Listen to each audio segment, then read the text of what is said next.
Olá, eu sou Sandra Gioff e este é o programa Os Bastidores da Liderança. Aqui você vai acompanhar depoimentos de pessoas que conviveram comigo em diferentes momentos da minha trajetória como líder. Depois de cada relato, eu e a Márcia, minha irmã e parceira nessa jornada, vamos analisar os depoimentos frente a reflexões de comportamentos e aprendizados atrás de cada experiência. É um convite para a gente olhar a liderança como ela realmente é, cheia de nuances, desafios, mas principalmente humanidade. Bom, hoje vamos ao episódio do Leonardo Cório. Espero que vocês gostem. Tive o prazer de trabalhar com a Sandra por vários anos ao longo da minha carreira da Accenture.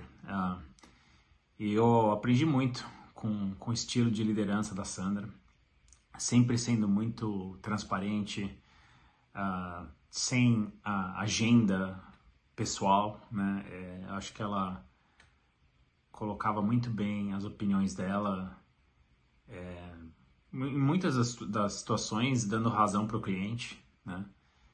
E aconselhando ao caminho que eles deveriam seguir e que às vezes nem era talvez a melhor alternativa para nossa companhia, né? Quando a gente trabalhava junto. Mas isso é uma liderança genuína, né? Eu acho que com esse estilo a Sandra acabou conquistando, né, a confiança de muitas pessoas com quem ela cruzou ao longo da carreira dela. Então, eu acho que a história mais marcante, não sei se é mais marcante, mas uma das histórias para mim que até hoje eu lembro foi quando a gente estava desenvolvendo oportunidades em dois clientes, né? A gente trabalhava junto, eu e a Sandra ainda na Accenture. Isso foi no ano 2010, por aí. E a gente queria ter mais oportunidades de negócio na área de recursos humanos de um dos clientes nossos, né? Só que ninguém tinha relacionamento com o VP na época. Então era difícil a gente conseguir algo mais duradouro, né? E a Sandra, através de um outro projeto, ela teve participações em reuniões onde esse vice-presidente de recursos humanos esteve presente. E ela, no momento de apresentação desse projeto, ela colocou o ponto de vista dela, que era não necessariamente alinhado ao que a Accenture queria ouvir, né? Mas ela basicamente deu a opinião dela em relação ao determinado assunto. Eu não posso comentar aqui qual assunto, acho que tem questão sigilosa. Mas ela deu razão, inclusive, a esse vice-presidente de recursos humanos, né? Onde ele tinha colocado a opinião dele, e ela falou: sim, eu concordo com você, eu acho que o que a gente está apresentando aqui tem oportunidade de melhoria. E ela, com a sinceridade, com a transparência, ela basicamente conquistou o relacionamento. E a partir desse dia, a gente conseguiu desenvolver várias oportunidades de negócio na área de recursos humanos, né? Graças a uma reunião, né? Onde basicamente ela colocou o ponto de vista dela sem ter uma agenda da empresa, né, da Accenture por trás, né? Foi super sincera. Isso é uma característica marcante da Sandra. Outro exemplo, num cliente nosso no Rio Grande do Sul, a Sandra, a gente estava trabalhando na área de recursos humanos naquela época e a gente precisava desenvolver relacionamento com o presidente do banco, era um banco também, e ela participava de comitês através desse projeto de recursos humanos, onde em alguns deles o presidente do banco estava presente. E de novo, com a transparência, com a honestidade, com uma opinião baseada em fatos, né? Ela conseguiu conquistar a relação e ele queria que ela estivesse presente em várias reuniões, inclusive de outros assuntos, né? E a gente teve uma longa história com esse cliente, vários projetos, de novo, por causa de uma simples interação, um simples momento onde, às vezes, o que o cliente quer é ouvir a sinceridade, ele não quer ouvir o discurso marqueteiro, né, da consultoria, o discurso focado a vendas, né? Ele quer uma opinião sincera. Não que a gente não tenha, né? Mas às vezes, quando você está em reuniões complicadas, é difícil você ir contra, né, a opinião da sua própria empresa, né? Não que ela tenha sido contra, mas ela colocou a opinião dela e falou: isso aqui não está bom, isso aqui tem que melhorar. Eu acho que você tem razão. Acho que a gente deveria fazer outro tipo de análise, né? Sem entrar em detalhes do assunto, né? De novo, eu não acho que eu posso comentar o assunto. Mas é a característica, né, da Sandra, ao longo de toda a carreira, sendo guiada por honestidade, sem ter uma agenda por trás, né? Então acho que esse é um valor muito importante que a gente aprende com os líderes, né? E a Sandra vai brilhando, né? Onde ela passa, ela conquista corações, ela conquista relacionamento, porque é uma pessoa super transparente, né? Então, essa é a minha história de interação com a Sandra. Esse é o legado que ela deixa para mim, né? E inspiração, né? Porque nem sempre é comum a gente ver isso na liderança de hoje. É isso aí. Obrigado. Ai, Léo Cório, querido da tia também. Gente, ai, que saudade me dá dessas crianças. Foram muitas coisas legais. E eu lembro, assim, dos rostinhos, da confiança, do olhar, né? Da cumplicidade. Quando o bicho pegava também, e aquele, o Léo trouxe aqui alguns momentos tensos no depoimento dele, quando o bicho pegava, da gente se olhar e eles assim, e agora? O que a gente faz, né? Essa coisa da confiança de que a gente está ali no campo de guerra, ou está ali num momento tenso, de interesses diversos, né? De muita coisa envolvida e de como é que a gente age nessa situação. E aí ele trouxe, eu acho que todo o depoimento dele está pautado muito na ética, na sinceridade, em ser genuíno, em ser transparente. E uma coisa que eu acho que é importante, que a gente, quanto líder, está ali sendo exemplo o tempo todo. Então, como eu me comporto, como eu falo, o que eu falo, até em relação ao outro, que é o cliente, ou em relação ao outro par meu, para o meu time, o meu time está analisando.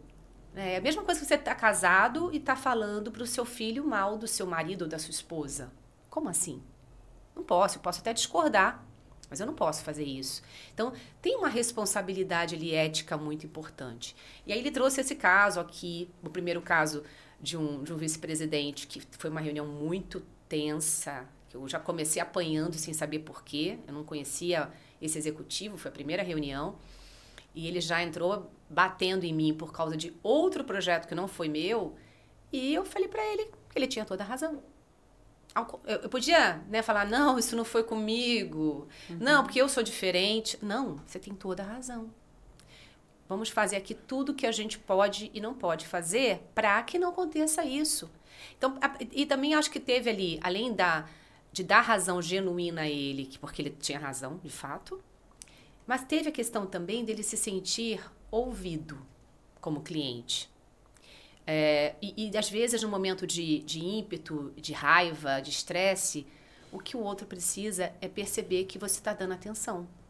É perceber que ele está sendo ouvido na reclamação dele e que ele tem direito, né? Então, acho que teve aqui um ímpeto, sim, de uma postura genuína de entender a dor do cliente, de entender que nós fizemos coisas erradas, sim, ele tem razão, vamos corrigir.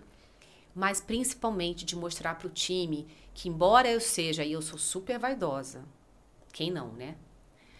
Mesmo com toda a nossa vaidade, a gente precisa ser ético. E se a gente não tem razão, tem que ter coragem de falar que a gente estava errado. Assumir o erro. Assumir o erro. Né? Em qualquer contexto. né? Eu acho que tem muito essa coisa. É difícil também, porque a gente vem ideias da família, né? Que não pode errar, o errar é ruim. Aí a gente vai para o núcleo escolar, onde também o erro não é validado, e, no entanto, é um instrumento riquíssimo, poderosíssimo para o processo de ensino-aprendizagem, não somente para perceber, para identificar as dificuldades, mas também para promover criatividade, pensamento crítico, desenvolver também essas habilidades. Né? Então, assim, eu acho que ficou muito marcado para mim, nessa fala do Leonardo, é essa questão do assumir o erro e do quanto o ser ético influencia no outro. De novo, os exemplos, os nossos movimentos, as nossas palavras. Muito provavelmente a maioria das pessoas recuaria ou bateria a boca, né? Tentaria se impor também. Então, essa humildade de reconhecer um erro, de assumir, ok, vamos lá, time, vamos reconstruir, vamos fazer melhor. Essa coisa também dali do incentivo da aprendizagem constante. Eu acho que foi um exemplo bem legal. E te põe num lugar desconfortável, né? Você quer ganhar elogio, você quer ganhar resultado. Agora, você assumir que você está errado é muito desconfortável. E é muito comum a gente falar, bom, mas o erro não foi meu. Não, se eu estou representando uma instituição, se eu estou representando um time, é sempre a minha responsabilidade como liderança. Igual pai e mãe. Se a criança fez alguma coisa na escola, ela trouxe a borrachinha do amiguinho, você tem que falar, você vai devolver a borrachinha amanhã. E a responsabilidade é sua, né? Não é da criança. Então, eu acho que tem muito essa coisa da ética, do seu nome e de você colocar o interesse genuíno de resolver e de trabalhar para o outro. Porque se eu estou ali e meu cliente entende que aquilo é um valor para ele, que ele precisa, eu não tenho que olhar o que eu quero para mim. Certo. Também tem uma questão aí muito importante. A partir do momento em que você tem a coragem, essa postura de assumir o erro, você também está dizendo ali para a tua equipe, para o teu time, você pode errar. Assim como eu, você pode errar. Isso. Você tem a possibilidade de reconstruir. A gente pode sentar e refazer, a gente pode rever, a gente pode repensar, a gente pode ter mais criatividade, a gente pode ter mais criticidade nesse trabalho que a gente está construindo. Isso. E o meu time, que eu acho que é uma coisa legal também, sabia muito das minhas fraquezas, tá? Eu não escondia, não, e eles sabiam, eles me complementavam. E o outro caso que ele trouxe aqui foi um caso também muito emblemático, onde o erro foi diretamente meu. Aí não foi de um outro time, que eu ali também é mais fácil você falar, tá, o erro é meu, eu vou assumir. Não, esse foi um erro meu, que eu fiz um comentário, fiz uma reunião, bypassando uma executiva, que era a nossa cliente, mas é que eu realmente não... Naquela hora eu errei porque eu não refleti. Eu falei com o chefe dela e o meu chefe, eu não a chamei. Eu deveria ter chamado. E ela ficou furiosa, com razão. E dali para frente o projeto começou a desandar, porque ela perdeu a confiança em mim. Claro. Né? E a partir daí foi uma relação muito difícil, onde a gente estava estabelecendo uma amizade, aí ela ficou magoada com toda a razão, aí ela começou a bater em mim na frente do time, aí ficou um climaço. E eu continuei, fui para lá várias vezes, apanhei, segurei a onda, falei, eu tô errada, mas mesmo assim o ambiente estava hostil, eu fui segurando a minha onda, o time no meio do caminho, aí o time que estava ali, né? O time sempre sofre. E hoje a gente é super amiga, porque a gente foi lá, eu falei, eu assumi o erro, pedi desculpas, e depois dei tempo ao tempo para a pessoa ver que realmente eu estava arrependida, que a gente erra, foi o que você falou, eu errei. Exato. Eu devia ter refletido, pensado em todos os detalhes, na hora não pensei, fui irresponsável, ou fui vaidosa, enfim. Mas acho que o ponto que eu acho que ficou legal nesse comentário do Léo, não é sobre você parecer, é sobre você ser. E a ética traz muito esse peso pra gente. A gente é 100% ético ou 99%? Não existe. Ou você é ético ou você não é ético. Né? O que é o correto?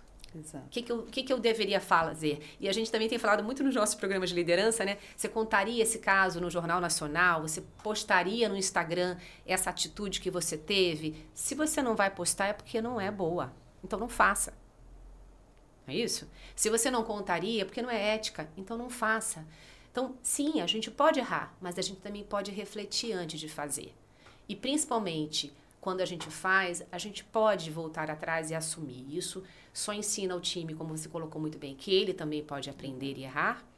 E também te traz para um lugar de proximidade com o seu time. Você não está lá em cima, que é uma pessoa que não erra, que é Deus, que é, né, mitológico. Não, você é um ser humano. Quais são os seus erros?